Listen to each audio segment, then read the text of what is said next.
Internet Explorer makes it easy to manage the items we have stored in our favorites list by allowing us to create folders. For example, we can create a folder called Music to store all the links for websites with music, news, or sound files. The Favorites list contains default folders for various types of pages, such as cool sites, links, or media.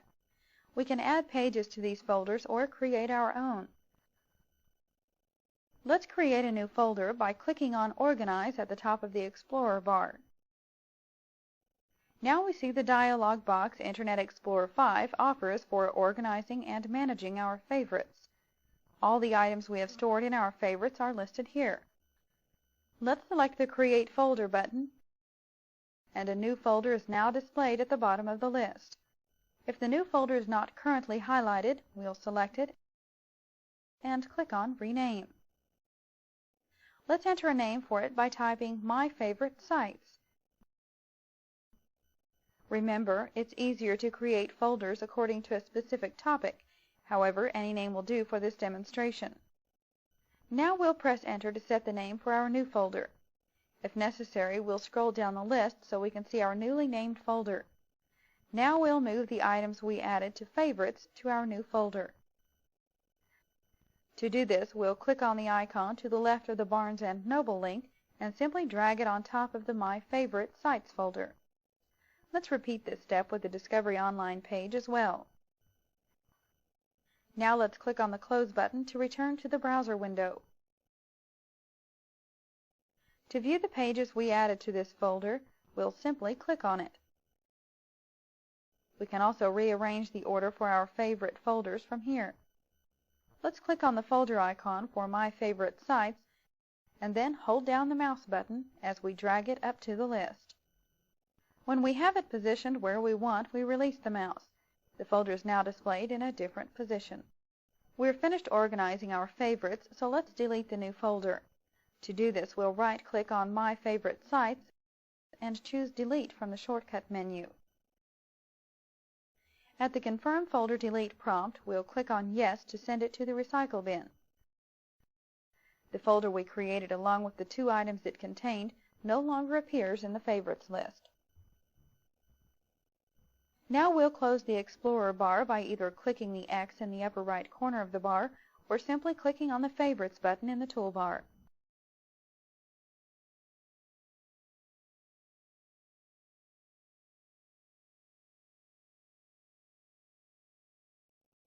So far, we've learned how to access web pages using various methods. However, what if we want to find something and don't know the address? Luckily, there are several types of search engines or search pages on the Internet to help us find what we're looking for. For this exercise, we'll learn how to search the web using Internet Explorer. Let's begin by selecting the Search button in the toolbar. The Explorer bar opens and begins to load the search settings. The Search Assistant is displayed here, and it allows us to choose a category for our search. For example, we can find a web page, find a person's address, or even find a map. Internet Explorer will use a search service that's best suited for the category we choose. We want to search for a particular web page, so let's keep this option selected. With the blinking cursor inside the Find a Web Page Containing field, we'll type the name of the web page we are looking for, Pieces of Jewel. Below this field, we see that Internet Explorer will use the Hotbot search engine to help us find the web page. Inside the Explorer bar, we'll click on the Search button.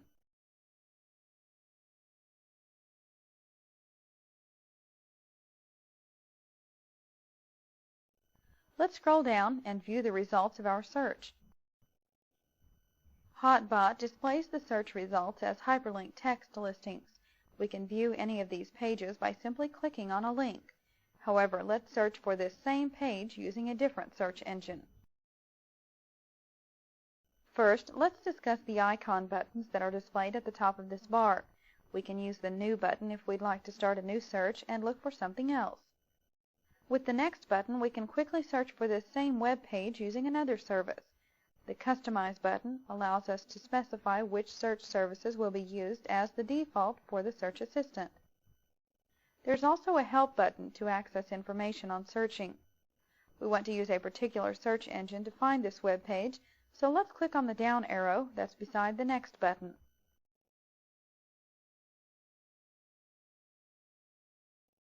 A list of several search engines now opens, and we'll choose Yahoo. After a moment, the Yahoo search engine displays the results of our search. The second result is displayed as pieces of jewel, so let's click on the link so we can view that web page.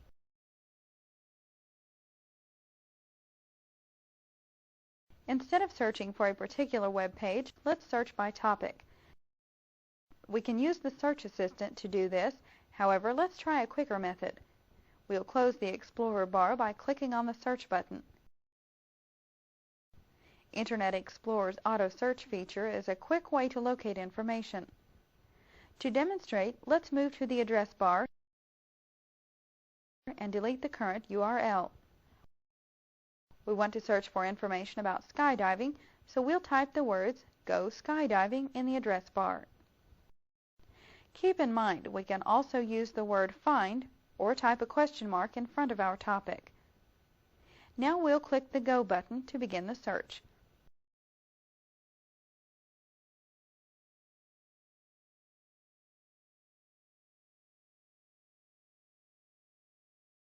Internet Explorer uses the Yahoo search service to find pages about skydiving and displays a list of links for this topic. Instead of using the search button, we can also use the search engine that's provided on the MSN homepage. If we prefer, we can go directly to a search engine's page, such as Lycos, by typing www.lycos.com in the address bar.